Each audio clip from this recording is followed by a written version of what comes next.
Welcome to Beyond the Finish Line, the podcast for runners of every pace, every distance, and every goal. My name is Matt. I am a 5 times Ironman and an endurance coach. Joining me today is my fabulous co-host, Georgia. She is a 4 times marathon runner and a social media content creator. On today's episode, we'll be doing our highs and lows, our 4 key off-season hacks, and our top 3 listener questions for the week. Georgia, how are you, my darling? Hey Matt, I'm very good. Thank you so much for asking. How are you? Fantastic. That's good. Very good for a Monday afternoon. I know. It's today feels like the first day that sort of winter chill has really gone. I could wear shorts, I could wear pluggers. I was very happy. I know, it was such a beautiful day in the city. I came home from work and I was like, oh, it's a bit hot for a coat. But exactly. It was quite cold this morning on my run, though. The whole park was filled with that really... the mornings have still got some bite, fog, but like yeah. the day is coming around. I know, this weather chart's so great. I know, right? It means we're getting old. Yeah, and look, when you're outside all the time running and riding and swimming, I mean, the weather's pretty important, so... I think I feel like I appreciate it a lot more if I've got to go for a run or not when it's cold or if it's warm. Oh, definitely. And there was a time there where Sydney was just so wet. So I appreciate the sunny days so much more because then you're not, you don't have to soggy shoes and all that kind of stuff. Yeah, couldn't agree more. Let's jump straight into our highs and lows of the week. How is your week going, Matt? Give us the highs and lows. Yeah, well, for any of the new listeners, I'm currently in a bit of off-season. So off-season sort of coming to an end for me, coming off my sub-10-hour marathon, sub-10-hour Ironman attempt. Yes. Sub-10-hour marathon isn't particularly impressive. A sub-10-hour Ironman attempt. I'd say this is the last couple of weeks have just been finding a bit of rhythm, a bit of momentum, just enjoying fitness. And now we're sort of ramping training up slightly as I'm getting ready for a couple of ultra marathons before I go back into Ironman prep. And when does your next block of Ironman start? It's so upsetting. When you sort of work it out on the calendar, you're like, oh, I got a couple of months like off. That'll feel like heaps of time. And I sort of looked at it. And I'm like, oh, I start Ironman training in like 3 weeks. So it's like it's already here. It's already here. So time flies when you're eating vanilla custard. Oh mate, vanilla slice every meal. It's been good. It's been a good life. Oh, I wish I could have it. I just don't feel like I'm built to be a sumo wrestler, so I've got to go back to triathlon. Oh, such a shame. It's a life goal, but so give us the highs. What's happening? Highs is just like I finally, and we'll sort of get into this as the episode goes on in terms of off season, but I kind of feel like I've sort of shook off the bit of the big trough. So when you go into off season, you pretty much stop training altogether. It takes a couple of weeks to get the engine going again. So I kind of feel like I found a bit of a groove, and now we're just sort of cementing that groove, so to speak. So that's been good. Went for a great trail run on the weekend, which was awesome. And then don't really have a low, just getting back into the groove of everything, which has been good. Nutrition, training, consistency, all that sort of stuff. That's great. That's awesome. Not having a low is good. I love that. Yeah. And how about you, Georgia? You're kind of in the washing machine of a sub 4 hour marathon prep. Yes. Definitely in the washing machine for sure. I feel like my eyeballs are hanging out of my head lately. It's a lot, but that's okay. I think I hit 70 Ks last week, which is the first time in a long time that I've run that far.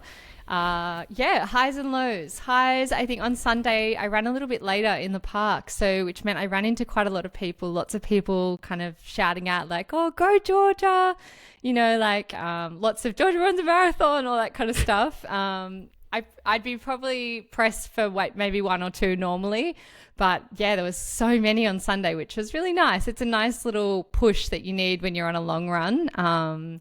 Actually ran into one of Matt's athletes, Blake. That was really nice. It's really good. I like seeing people out on my runs. It keeps me motivated. It makes such a difference. It really does. It does. It was nice. I saw friends and it was just buzzing in the park, which, as everyone kind of knows, that's, my favorite thing. Especially at the moment when I'm training for this sub 4 Sydney Marathon, and it can be a lot and I get in my head quite a bit. So the distraction is nice. Yeah. It's interesting, like week on week. So for people, newer listeners who haven't necessarily followed the whole week by week experience for both myself and Georgia for our respective races, it's interesting hearing how things change week on week. 2 weeks ago, Georgia was basically self-destructing, and now she's like, oh, it's okay, like it's all right.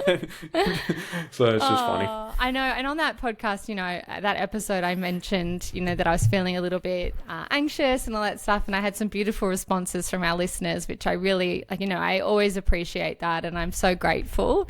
So, yeah, I am feeling mentally a lot better coming into this race. I'm doing that whole, envisioning the finish line, and instead of kind of imagining running across the finish line this time, I'm imagining doing kind of my post-run recap where I'm talking about, I finally did it, like that kind of thing. And yeah, everyone online's been super nice. Just like, oh, you keep running like this and you're definitely going to get it. So that's always really nice. I'm going to sneak in another high. I actually got my race day kit this week, which is amazing. That was kind of my training shoes, my tempo shoes, and my race day shoes, plus like kind of what I'm going to wear, which is really exciting.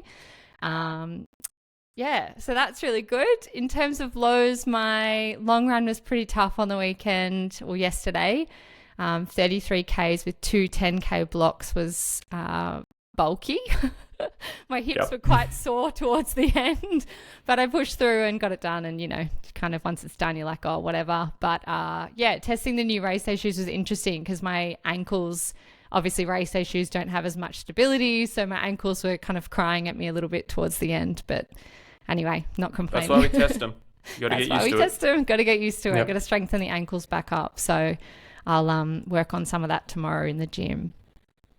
Yeah. So yeah, that's kind of it. Are you allowed to talk about who you're working with for the marathon yet, or is that? I haven't been told that I can't. So yeah, I guess I can. I think it's cool. I think you should share it. I'm a bit funny about it because I don't like to kind of rub it in, I guess. But it's not. No, it's something you've worked really hard for. That's what we're all about on the podcast. Is like you work really hard at not just training but business, your own personal brand. Like that's the whole point of it. So I think you should share when you get wins. I'm going all red. Yeah,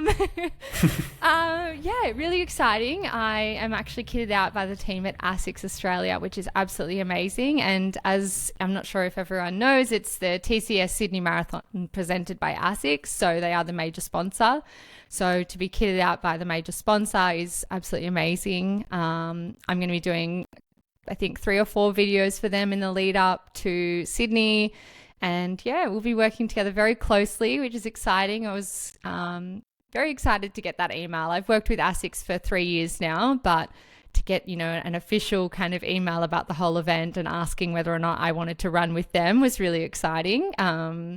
Yeah, I don't know what else to say. I get really nervous talking about it. No, I think it's cool. Like, but the other part I was going to bring up, but you said it was like you have done. A lot of people would hear, "Oh, I'm working with ASICS," and just think, "Oh, wow, first campaign with ASICS," or whatever. But like the fact that you've done 3 years of hard work, very similar to 3 or 4 years of marathon training. Yeah, like it all sort of comes together. So it's all just stacking bricks, whether it is training and fitness or whether it is business, social media, creating content. Like it all just starts to compound. Yeah, definitely. And, a friend messaged me the other day and he was just like talking about how he'd got a new pair of shoes and a pair of ASICS shoes. And I was like, oh, cool. Like I've got a pair coming on the way too. And he goes, oh, well, at least yours are free. And I was like, well, kind of. But, I have to actually work for the shoes. Exactly. Like I've got to put in, a day's worth of work creating a video for them and editing and all that kind of stuff. So I actually had this conversation with someone because I got ASICS sent me a pair of shoes prior to the podcast. Yes.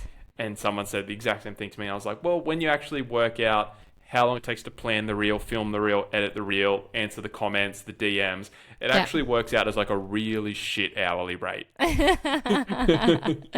Especially when you actually think about how much it probably costs a brand to, make a pair of shoes. But, it is still one of those things where you're still really grateful because there are, everyone out there buying, and of course you are, but everyone's out buying the shoes and stuff, and I'm very, very lucky that I get to test the shoes out.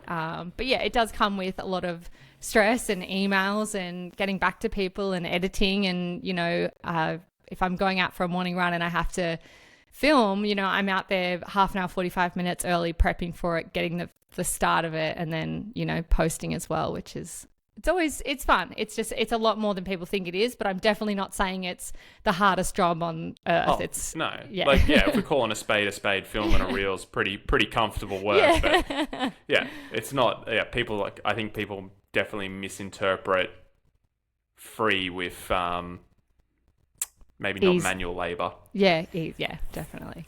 Yeah. So that's kind of the news. I think that was all pretty much finalized last week, which is really exciting. I had, have all the meetings and stuff like that. So done some planning for that content and, checked out my race day kit, and that's exciting. And don't worry, guys, it's still bright, so you'll be able to see me, and poor Matt will be able to spot me from a mile away.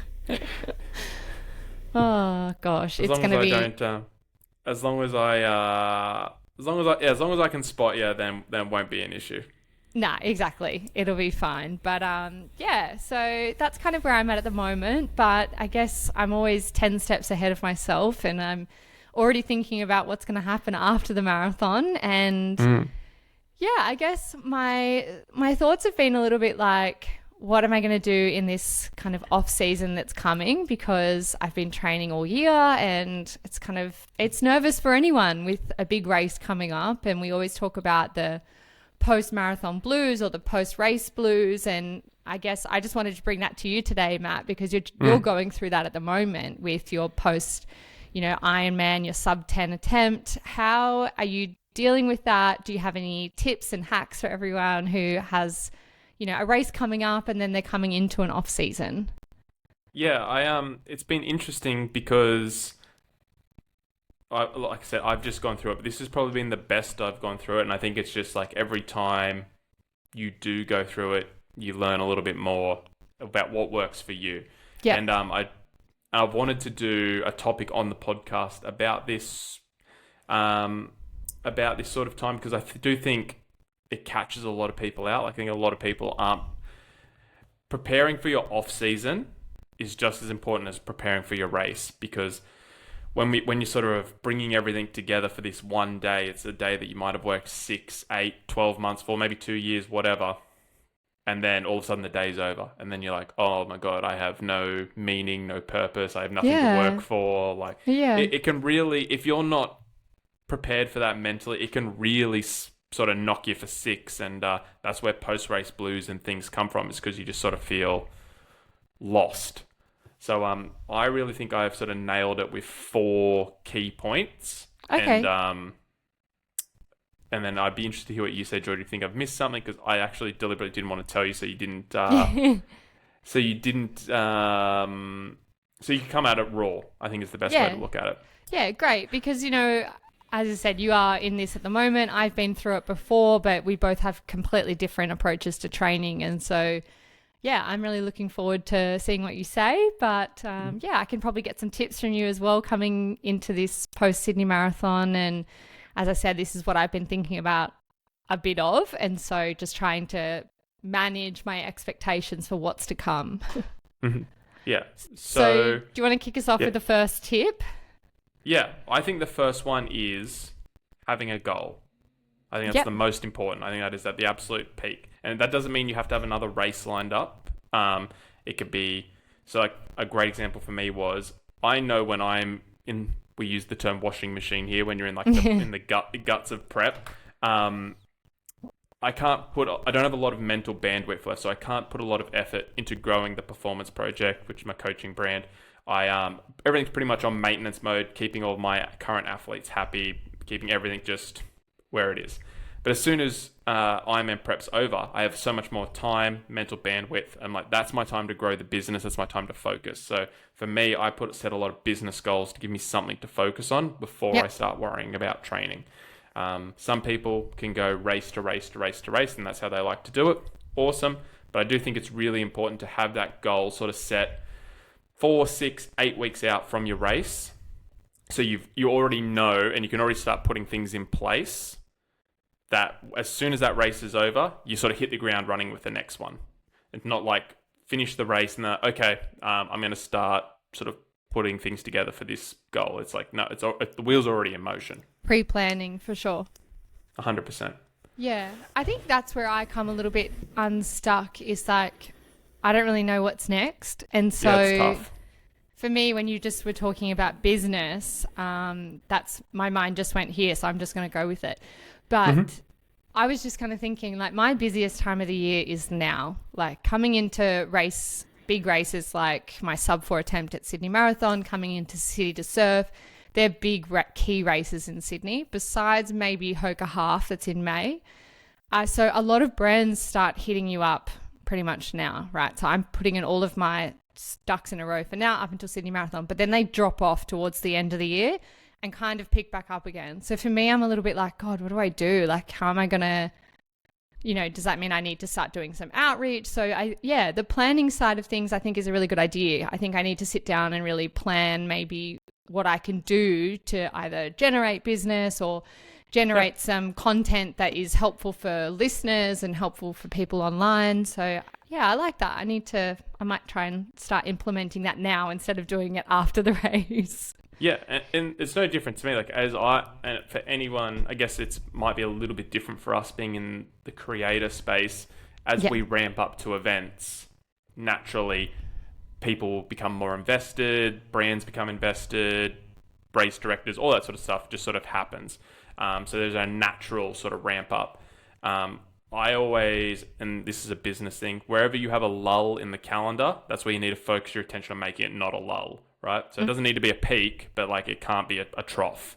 So, and you don't necessarily need to measure that monetarily or through brand deals or whatever, but like you said, it could be outreach. It could be like, cool, I'm going to create a whole campaign around, insert whatever, but it fills this off-season gap.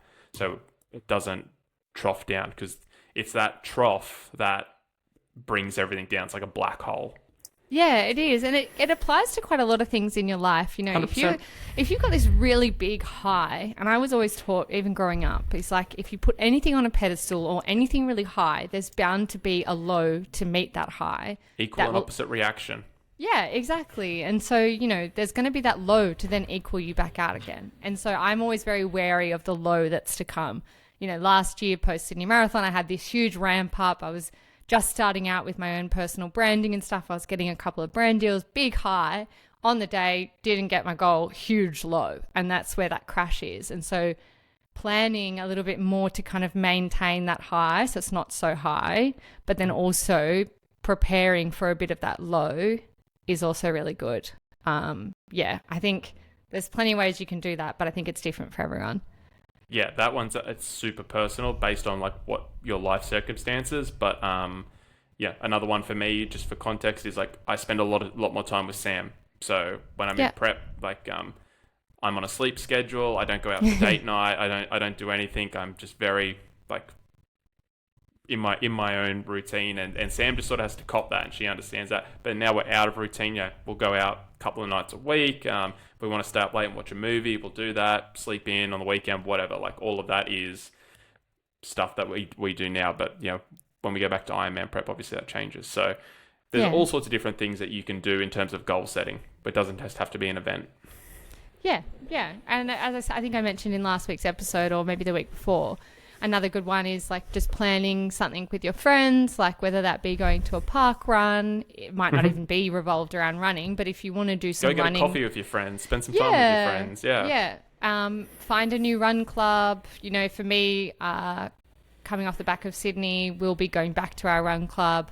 We tried our best to hold off as long as we could, trying to fit in run club, but it just, at the moment, when you've got a 16K interval session on the same day, it's a bit hard to do both. So jumping back into run club, getting back into that kind of routine is really great. Something to look forward to as well. Yeah, absolutely. And I also think if we go back to our other episode about like athlete sacrifice, like what are you willing to sacrifice? Yeah. All those things that you sacrifice are all things you can bring back to. So things you can look forward to. Yeah, I love that. All right, awesome. Yeah. Moving on to number 2, hit us. What have you got? Is rest/time off. Like it's really, really important. But when you finish your race, whether that's an Ironman, marathon, half marathon, whatever it is you've trained for, it's okay to have a week, 2 weeks, a month off. Okay? Yeah. But the more you train, the more experienced you are, the less time you feel you need to fully recover.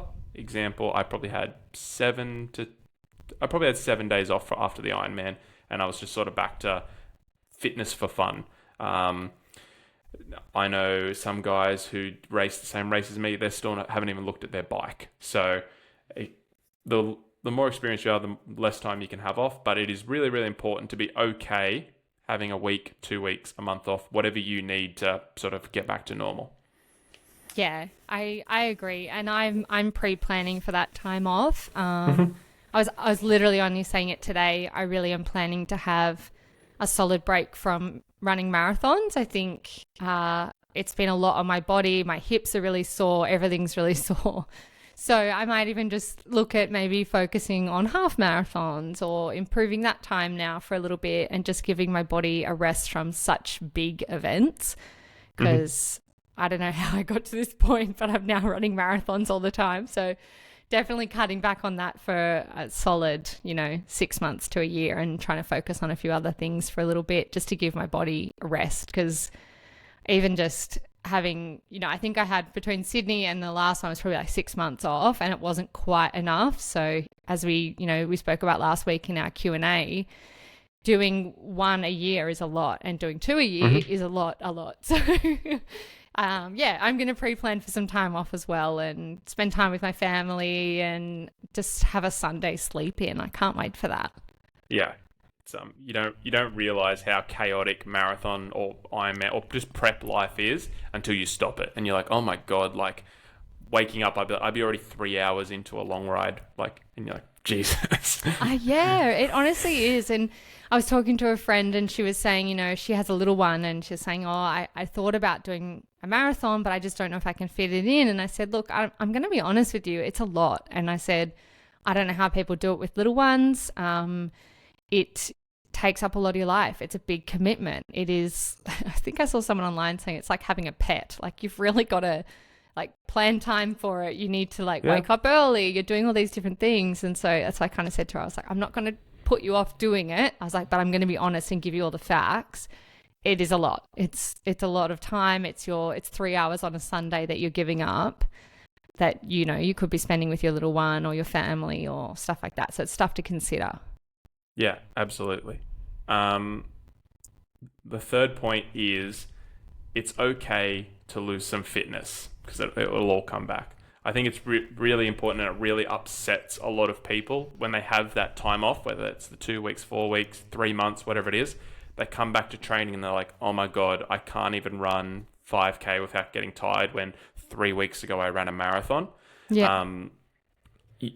I always give the analogy of when you're peaking for a race, it's like the rev limiter on a car, and it is just absolutely maxed out. And if you keep your foot there on the accelerator maxed out, pistons are going to start going, like the whole engine's going to blow. Okay, so you can't do that. You got to let the car fucking come down and idle. So it's okay. Chances are you've only lost conditioning. Probably lost some fitness, but yeah, you've mostly lost conditioning. And if you just get back into a routine, take your time, it will come back, and it'll come back significantly quicker than what it took to build it the first time. Okay, and what are we like? I know it's a bit hard without context and all that kind of stuff, but say for someone like me, as we always use me as the example, what if I took, say, a month off training? How long would it realistically take me to get back to my kind of decent fitness? I'm not going to be marathon fit, but what would we be looking at? Like, if I don't want to lose a ton of fitness, how long should I be taking off? I mean, a month's plenty for a marathon. For someone like yourself, I'd be surprised if after sort of like 2 weeks you weren't sort of itching to get back and train. Yeah. And not even like long runs, just be like, I need to run 2 or 3 times a week with my friend, like run club, go coffee run, all that sort of stuff, just for your mental health, physical health, all that sort of stuff. Definitely. At the Performance Project, we use all of my non-first time marathon runners. We really use that 18 to 25 kilometer window as what we would call benchmark fitness. Yeah. Which basically for us, you can come to me and go, Matt, there's a marathon in 8 to 10 weeks. We can get you ready for it. Or alternatively, I want to run a PB half marathon. 8 to 10 weeks, where we get you, probably 8 weeks, we get you super fit for that. For you to go from a month off to, say, our benchmark fitness, I would say it's something like 10 to 12 weeks. So 2 to 3 months. And I think that's like, we would just put you through a base building block. And I would recommend that to anyone. Just a shitload of zone 2 work. Just get some conditioning in your legs. Just get used to running, and just build up that distance at weekly volume very, very slowly. Yeah, look, and as you're completely right, I can't imagine I'm going to take a month of doing nothing. I remember even last time, I still do all my Training Peaks, which is the app that Matt uses for all of our training schedules. And yeah, I would still definitely be checking those and doing, I think you always put in like a 10K or, there's a couple of different runs, and I like doing those. But yeah, I definitely wouldn't be training for anything anytime soon, that's for sure. And that's a really important definition. Training and fitness, running, whatever you want to call it. Like training is goal-specific, performance-orientated. I am trying to achieve X. Running for fitness, fitness for fun, however you want to quantify the other one, is just like you're just doing what feels good and what you enjoy. Yeah. And that's, that's why we run anyway. So getting back into doing it for fun is going to be really good, because towards the end of a marathon block, you are a little bit like, I hate this. 100%. Yeah, 100%. Like it's took me a long time, not a long time, but for me a long time before I could go back to the pool and stare at that black line. I was like, I do not want to do that. Yeah. Look, that was a bit of me on Sunday during my run. I was like, why am I doing this? Seriously, do I even like this? Like in my head, I was like, do I even enjoy this? Am I gaslighting myself? Do I even like? Or I was like, I keep signing up, but then in my head I'm going, am I signing up because I want content, or am I signing up because I really enjoy it? And I was like, no, Georgia, it's tough. Step off the ledge, walk back from the edge. Like, you're okay. So yeah, no, it's that we live for that post-run high. So yeah. Also, let's hit me with that last one. What's number 4? I've actually, in what you said before, I've added a 5th. So we'll do the 4th, and then I've got a bonus one. Great. Perfect. I just called it the process. So we talk about this a lot in our athlete group chat, which is, right now it is savage. The Performance Project athletes are just crushing the group chat.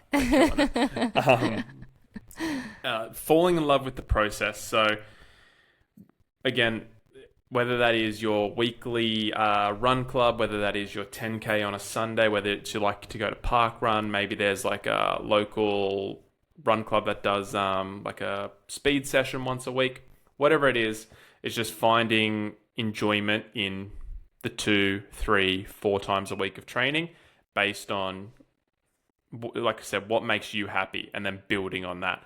So I always that's why I do trail running in my off season, because that makes me happy, and that is it's very little mental bandwidth. It's just I can go out and do it. So I think it's really important to start to fall in love with the process of not training, but fitness for fun, and then very slowly transitioning that into some form of training based on an achievable goal. Yeah, and I think my big one, the reason why I do it, the process is I'm excited to actually get back into kind of community-based stuff, and that's the whole reason why I do all of this. We do the podcast, I do my online, I'm excited for that run club community, going back to my run clubs, doing my own personal run clubs again. We can do more of our run clubs here. Actually, that reminds me, before I forget, we are doing, I will be helping do a run club for City to Surf. It's going to be a shakeout run on the 9th of August in Centennial Parklands. If you need any more info, jump over to our Instagram, and I've put all the information on there. Matt was going to come, but unfortunately we realised our schedules don't align very well with City to Surf, and he's actually away being a wonderful best man, and he feels really guilty about it, I can tell. I do feel guilty about it, but like I'm so fastidious about my calendar. Like everything is in my calendar all the time.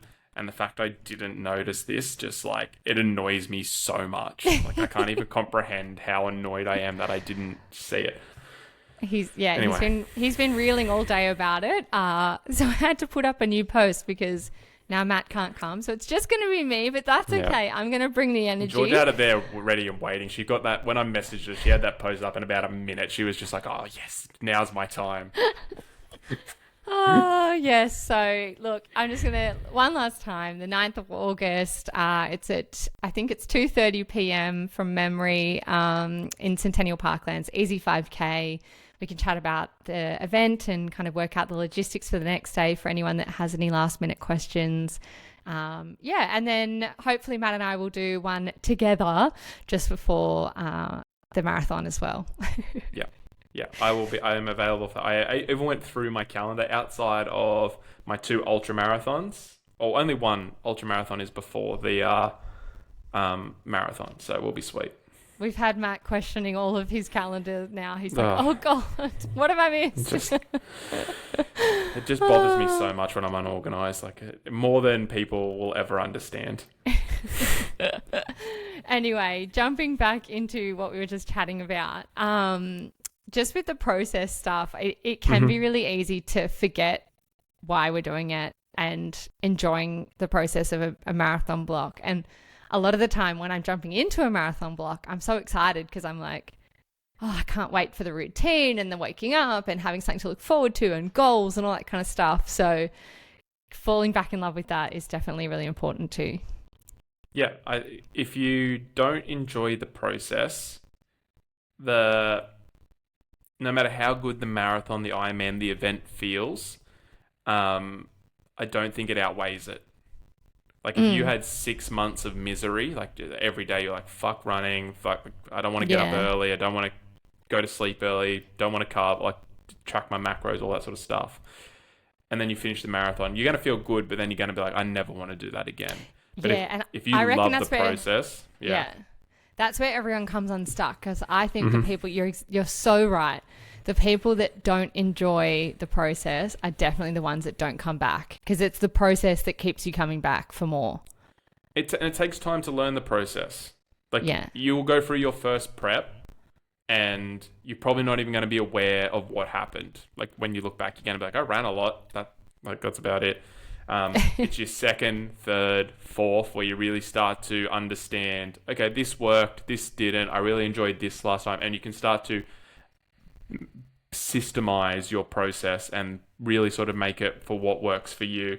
And I think that once you start to get into that zone, enjoying the process is like Georgia said just before, like you start to look forward to the routine, you start to look forward to the mornings, the sleep schedules, all that sort of stuff. So yeah, I think just falling in love with the 6 months is really important.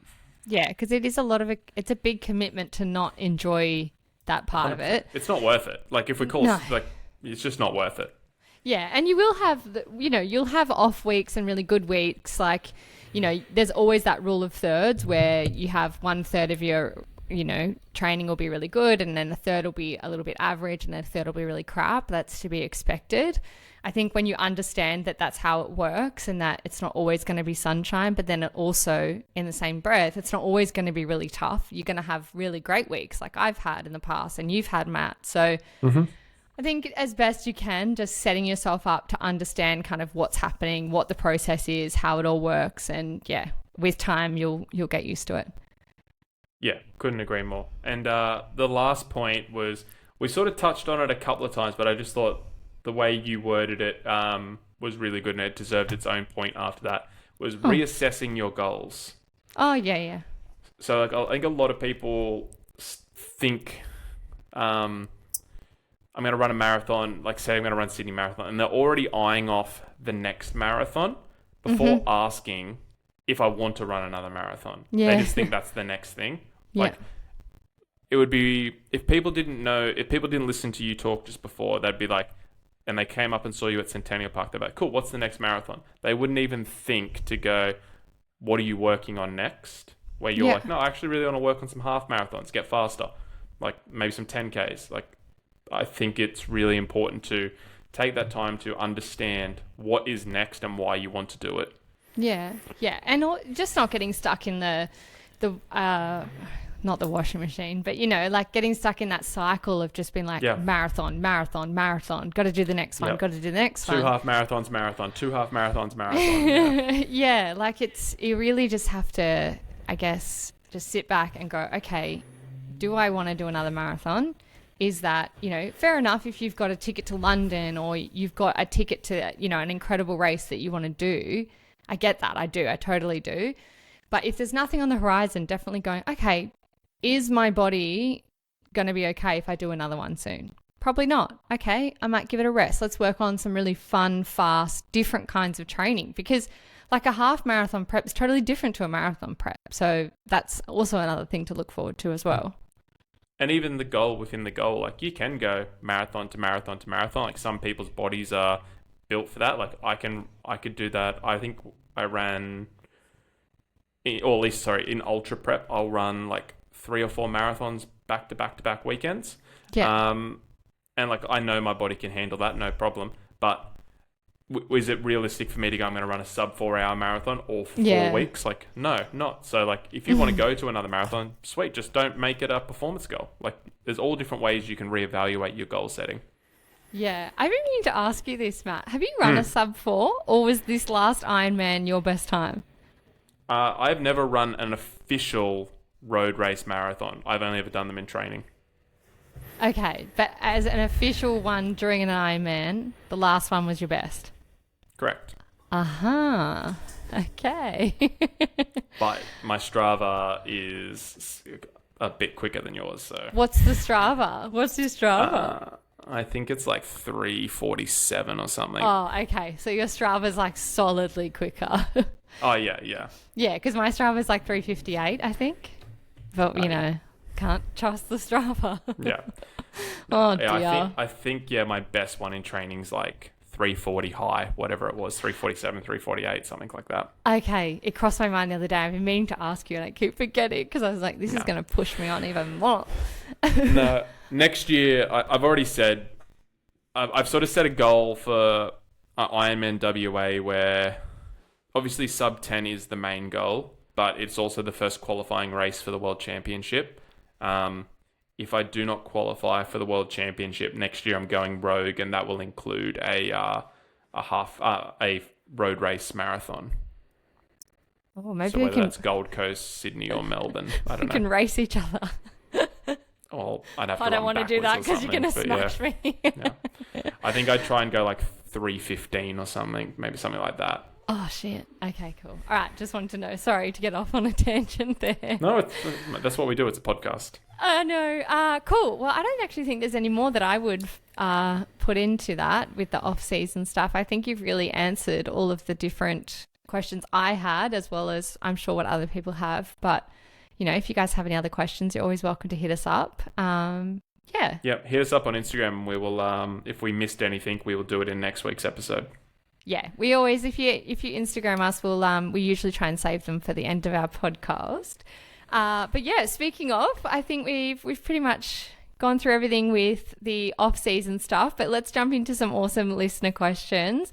I've got 3 questions for you this week, Matt, which I put a poll up 2 weeks ago, but I still got some questions I wanted to ask. These ones are really great.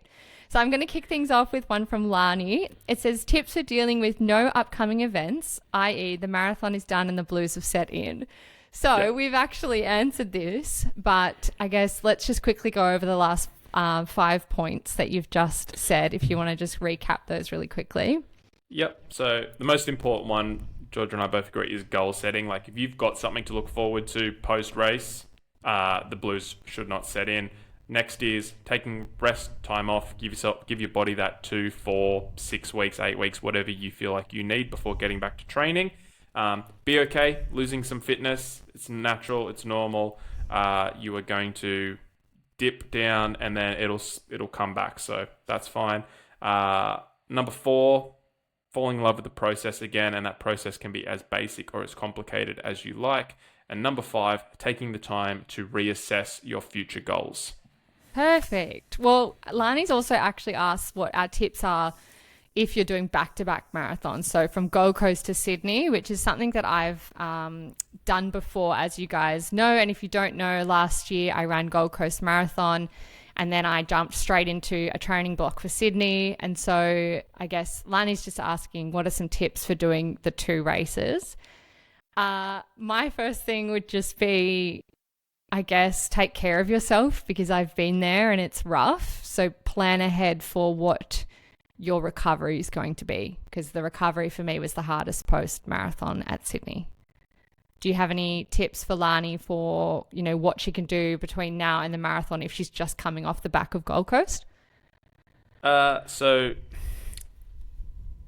I've said this before. I actually hate when people do the double. It's just such shit time. You really need two more weeks. It needs to be like a 10-week gap. But anyway, you've got to really pre-plan that. So 10 weeks out from Gold Coast, you need to sort of know how you're going to taper in, and you want to bank as much fitness before Gold Coast as possible, and then minimize your rest on the backside of Gold Coast.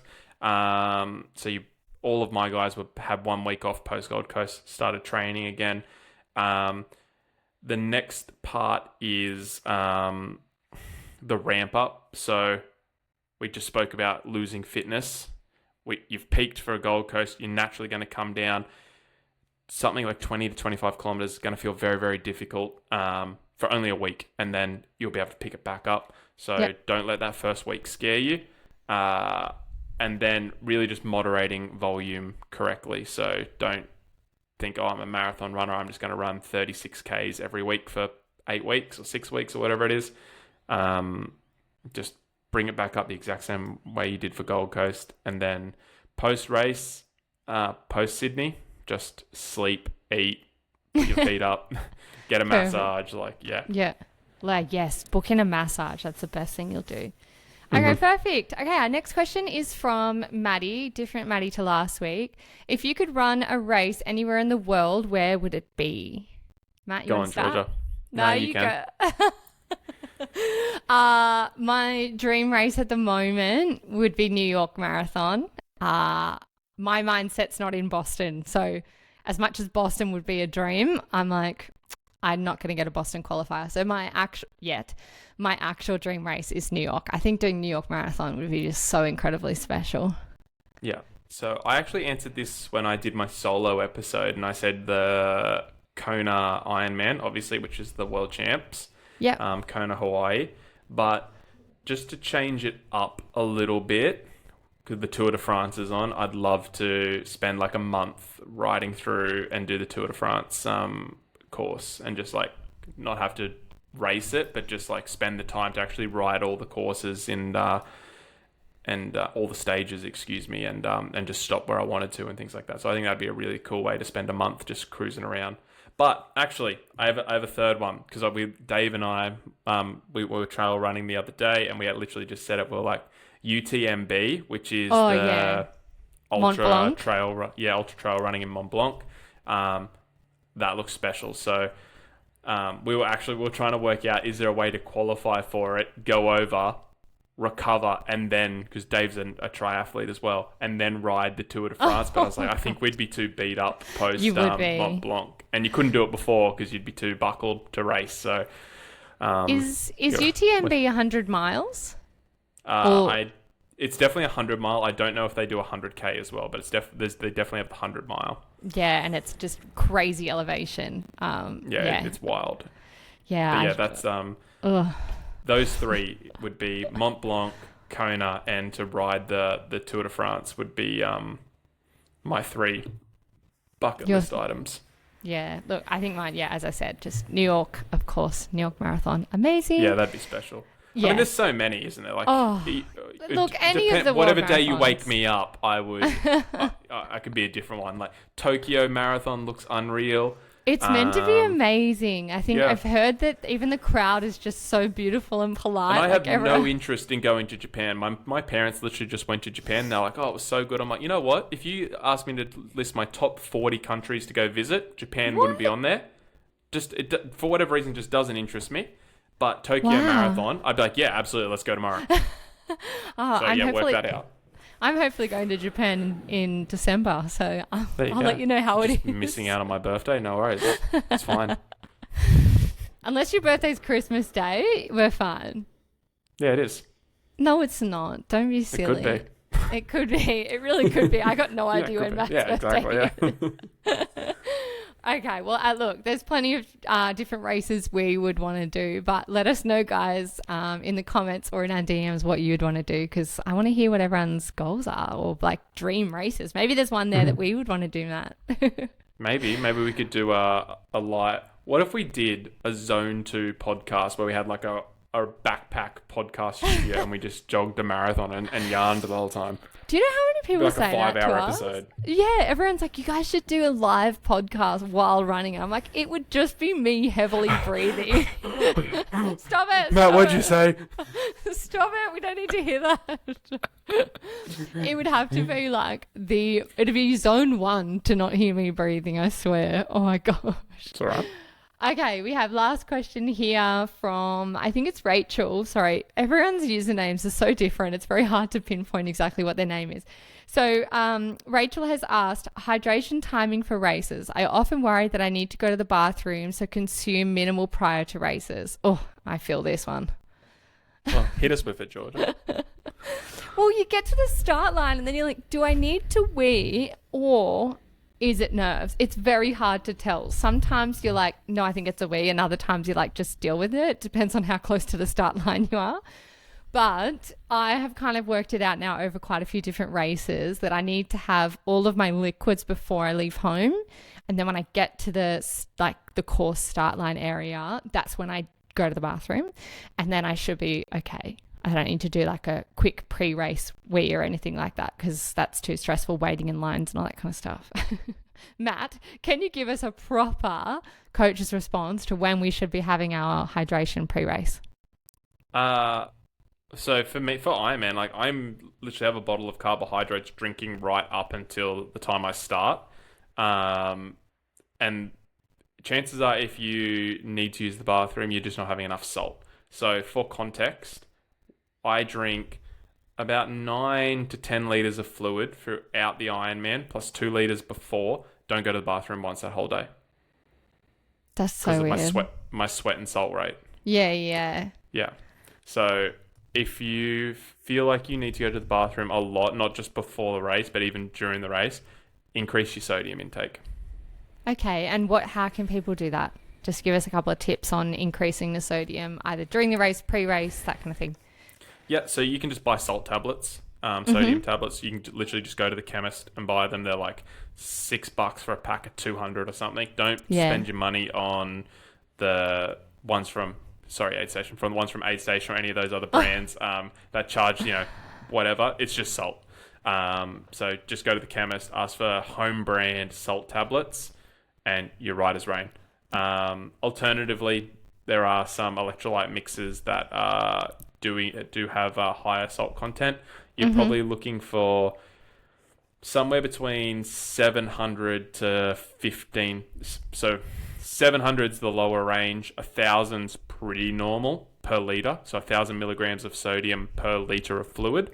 And then if you're like a super salty sweater, so a great way to tell is if you sweat and it gets in your eyes and it burns, you're a salty sweater, you want 12, 14, up to 1,500 milligrams of sodium. Oh, yeah. But yeah, again, this is just stuff that you test throughout training. So work out what your normal electrolyte mix is, run. If you feel like you need to go to the bathroom, go, cool, I'm going to increase by 1 salt tablet. It's about 250 milligrams. Increase, run the next weekend. Did I need to go to the bathroom? Yes or no? Yes, cool. Increase again. And then once you find that balance, and if you overshoot, you'll know because you'll want to vomit. You won't, but you'll like start hypersalivating. Then just bring it back a little bit. How do you feel about those electrolyte tablets? I've seen those. Yeah, they're just salt tablets. They're just fancy salt tablets. Fancy salt tablet. Because I've had those. Just have salt. Yeah, I've had the salt tablets from Chemist Warehouse before. The only reason why I've had the other branded salt tabs before is because they're like plastic, that kind of plasticky coating instead of the powder coated tablets. I guess, how do you... So with the plastic ones, a little hack is they're like, you can twist them apart. Yeah. And you can just empty it into your drink. So you can empty the sachet of the capsule like the inside of the capsule in, and then just dissolve it. Yeah, but then I mean, if you're going to do that, wouldn't you just be better to go to like McDonald's and buy 15 salt salt packets? No, it's not the same. It's It's not not the table same. salt. No, there's like 4 or 5 different types of sodium. Oh, okay. You're going to have to explain that because I seriously thought it was all the same thing. No. I can't remember the order. One's like sodium. I can't remember it, but Okay. the ones that you get from salt tablets Yes. is different to table salt. Okay, I did not know that. All right, good to know. But table salt does work. Like if you get a cramp and you just eat something really, really salty, like yes, it'll help. It is just not the most bioavailable form of sodium. So you want something when we talked about with Lauren, if you go back and listen to our episode with Lauren Nash, sports dietitian, we talk about things that are bioavailable and the body's ability to absorb them. Mm-hmm. The type of sodium that is in salt tablets is far more bioavailable, far quicker to break down than if you were just to use George's analogy or George's example, get McDonald's packets of salt. Look, see, guys, I bring you It's a good question. It's a good question. Because I think a lot of people would be like, okay, I'll just grab my pink Himalayan sea salt and bang it in the bottle and away we go.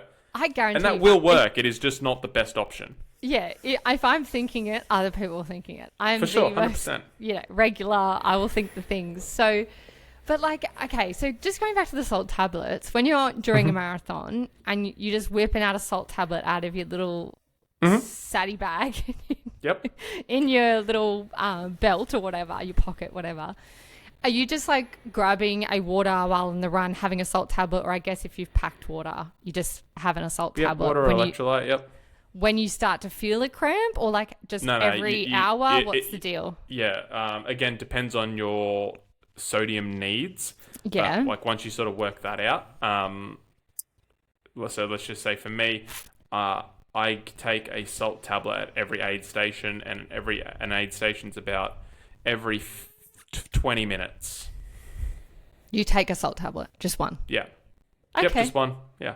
So I think it's all about finding what works well for you. So some people might be every time you have a gel, you have a salt tablet. So it's that sort of 2 or 3 an hour. For some people, it might be 1 an hour if you're like a really low sodium intake. And then obviously the guys who have a extremely high one, and it's normally males who have an extremely salty sweat, is you want to be pumping them pretty regularly. Yeah, and aside from even just the salt dripping in your eyes thing, if you look at your tights after a long run and they're super, salt baked on them. Yeah, you can see the salt outlining on your tights, or if you rub your face and it feels really like sandy, like that's sandpaper. Yeah, that's the salt. Like on the weekend, I rubbed my eyes after a run. I was like, oh god, so salty. My eyes are just burning instantly. So. Yeah, that's good to know with the gels, though. You could have them at the same time because I guess if you've got quite a liquidy gel, you could probably just chuck a salt tablet in and down it at the same time. Yeah, absolutely. I think I need to start doing that because I thought it was my hip yesterday that was hurting, but I'm kind of like maybe my hips were just cramping because I didn't have enough. Like it wasn't pain. It was like a cramp feeling in my hips. And I'm like, maybe it's a lack of the sodium because I didn't sodium load for that long run. So I'm like, maybe that could be why. It'd be interesting or I should say it'd be unusual for hips to cramp because there isn't a lot of muscle in and around the hip.